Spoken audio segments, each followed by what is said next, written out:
स्वागत है आपका YRS हिंदी कहानी में। लेकिन कहानी शुरू करने से पहले आप सभी से एक छोटी सी शिकायत है दोस्तों। आप हमारी कहानियां दिल से सुनते हैं, पसंद भी करते हैं, मगर न तो लाइक करते हैं न सब्सक्राइब। सोचिए, जब आप बस एक बटन दबाकर हमें थोड़ा सा सहयोग देते हैं, तो वही हमें हिम्मत और जोश देता है कि हम और भी अच्छी, दिल छू लेने वाली कहानियां आपके लिए लाते रहें। आपका ये छोटा सा समर्थन हमारे लिए बहुत मायने रखता है।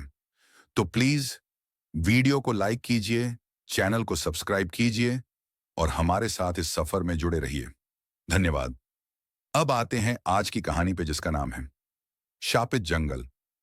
शहर की भागदौड़ और तनाव से परेशान पांच दोस्त रोहन, विशाल, अंकित, समीर और करण ने एक वीकेंड पर शांति की तलाश में एक अलग ही योजना बनाई।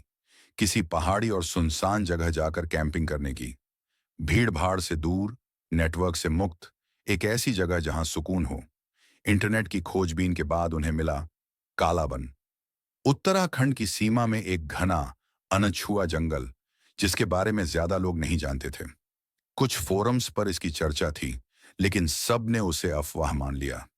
रोहन ने कहा, शांति चाहिए तो रिस्क उठाना ही पड़ेगा, और बाकी सब मान गए। वो अपनी गाड़ी में निकल पड़े।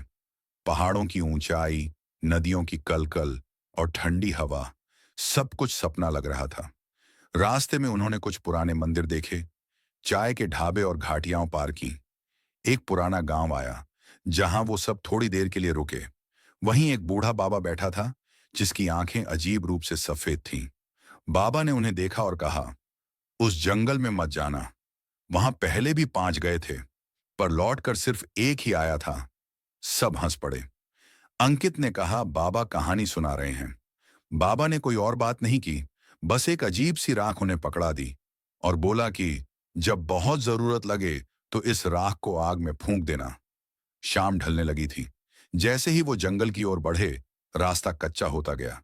वहां बाहर ही बोर्ड लगा था, काला वन क्षेत्र में प्रवेश वर्जित है। तभी करण ने कहा, मजेदार जगह मिली है। टायरों की चरमराहट और ठंडी हवाओं के बीच गाड़ी धीरे धीरे जंगल में घुसती चली गई। हर तरफ ऊंचे ऊंचे पेड़, जिनकी डालियां इतनी घनी थीं कि सूरज की रोशनी भी अंदर नहीं आ रही थी। करीब 2 किलोमीटर अंदर जाने के बाद उन्हें एक छोटा सा समतल इलाका मिला। वहीं उन्होंने टेंट लगाए, आग जलाई और खाना पकाया। सब कुछ ठीक चल रहा था, पर अजीब सन्नाटा था। पक्षियों की आवाज तक नहीं आ रही थी। रात के करीब 1 बजे समीर की नींद टूटी। उसे महसूस हुआ जैसे कोई बाहर टेंट के आसपास घूम रहा हो। जमीन पर पत्तों की चरमराहट और भारी सांसें। उसने बाकी को उठाया, टॉर्च जलाकर बाहर देखा तो दूर एक पेड़ के पास एक आकृति दिखी। एक अघोरी, राख लिपटी देह, लाल आंखें और हाथ में कपाल। वो धीरे धीरे उनकी ओर बढ़ा। तभी रोहन चिल्लाया, कौन हो तुम? वो अघोरी हंसा और उसकी हंसी पूरे जंगल में गूंजने लगी। और वो बोला, तुम लोग आ तो गए हो, लेकिन अब लौट नहीं पाओगे। टॉर्च की रोशनी जैसे बेअसर हो गई थी। अंधेरा गहराने लगा। जब वो लोग भागकर टेंट में लौटे और फिर बाहर देखा, वहां कुछ नहीं था। सुबह उठकर उन्होंने वापसी का फैसला किया, क्योंकि कोई भी अब उस जंगल में रुकना नहीं चाहता था। लेकिन उनका जीपीएस काम नहीं कर रहा था, और जिस रास्ते से वो लोग आए थे, वो रास्ता भी अब दिख नहीं रहा था।